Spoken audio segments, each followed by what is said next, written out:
Hello అండి. ఈరోజు మన ఛానల్‌లో నేనైతే డ్రీమ్ కేక్ రెసిపీనైతే చూపించబోతున్నాను. ఫస్ట్ అయితే నేను కేక్‌ని బేక్ చేసేసుకున్నాను. బేక్ చేసుకున్న తర్వాత అదే బేకింగ్ ట్రేలో కట్ చేసి పెట్టుకున్న కేక్‌ని పెట్టేసి షుగర్ సిరప్‌తో అయితే సోక్ చేస్తున్నాను. ఇంకా మిల్క్ మెయిడ్‌నైతే కాస్త యాడ్ చేస్తున్నాను. యాడ్ చేసిన తర్వాత చాక్లేట్ క్రీమ్‌నైతే అప్లై చేసేస్తున్నాను. మీ దగ్గర కనుక డ్రీమ్ కేక్ టిన్ ఉంటే దాంట్లో కూడా చేసేసుకోవచ్చు.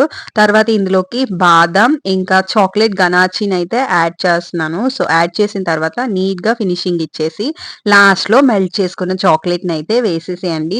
చాలా థిన్ లేయర్‌లా వేసుకోండి. థిక్‌గా ఉంటే ఇంకా గట్టిగా అయిపోతదనమాట.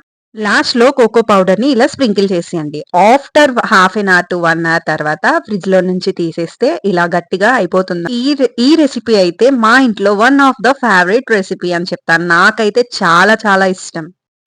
మీరు కూడా ఒకసారి ట్రై చేసేయండి. సో, లేట్ చేయకుండా వీడియో నచ్చితే ఒక్క లైక్ ఇచ్చేయొచ్చు కదా!